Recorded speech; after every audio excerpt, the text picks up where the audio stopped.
Oh, pretty big. Always hard to win on the road, and especially Perth and pretty wet and wild conditions. So it's a pretty important victory for us.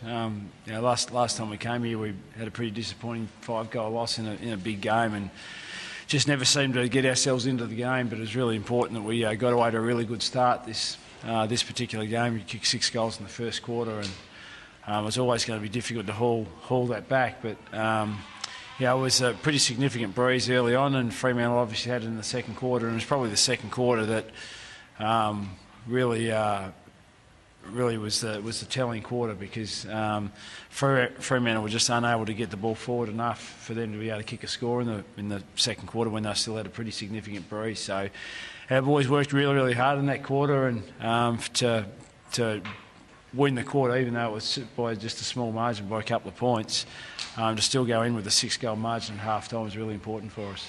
What set the 6 goals the first quarter up for you in your eyes? It's just probably winning the ball around the contest. They're pretty tough conditions. Even early on, it was pretty slippery and tough. But we moved the ball forward pretty well. Mitchell and Saul and Shields and Lewis and these type of guys in the middle of the ground just got the ball into our forward 50. It was just weight of opportunity, really. Nothing really special.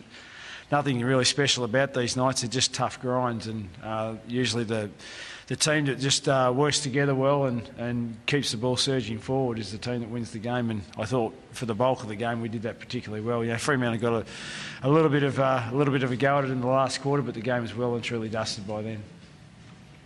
You must have also been very happy with your precious skills all night. You seemed to be forcing them into mistake after mistake.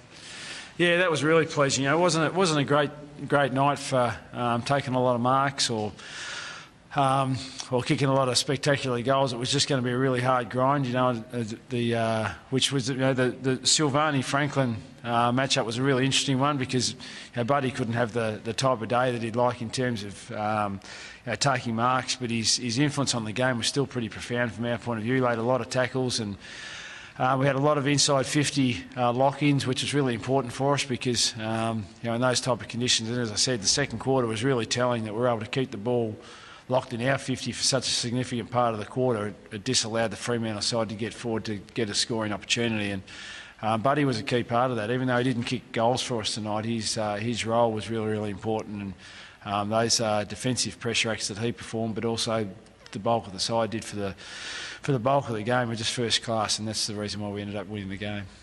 What do you make of Sam Mitchell's game, and also he appeared to tweak an ankle a little bit towards the end of the game? Yeah, he'll be okay, but we're really pleased with his game. He and Saul and Lewis, Shields, we had a really tough, strong midfield, and there's really important they stepped up with Hodgie withdrawing late out of the game, and they performed really well. Max and Haley gave them a good look at it, and Xavier Ellis played an important role for us through that part of the ground too, and Matty Suckling. So we're really pleased with the even contribution that we had through that area of the ground, and Mitch was a key part of that. How's Hodgie looking for next week? I think he'll be okay.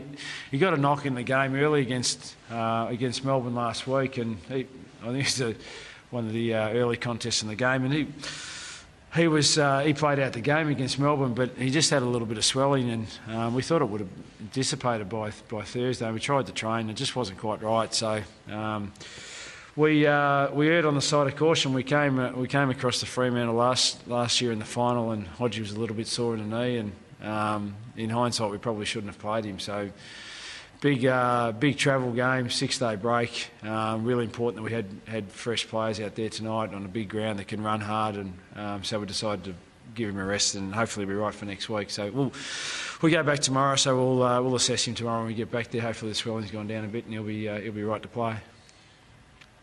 With 1 more weeks to go, how do you feel your team shaping up heading into the final? It's really just week by week. We've got 8 days to prepare for the Kangaroos, and our attitude has always been try to win as many games at the home and away and set yourself up. We know top 4 is the best position to mount a premiership assault, so that's obviously a clear goal for us.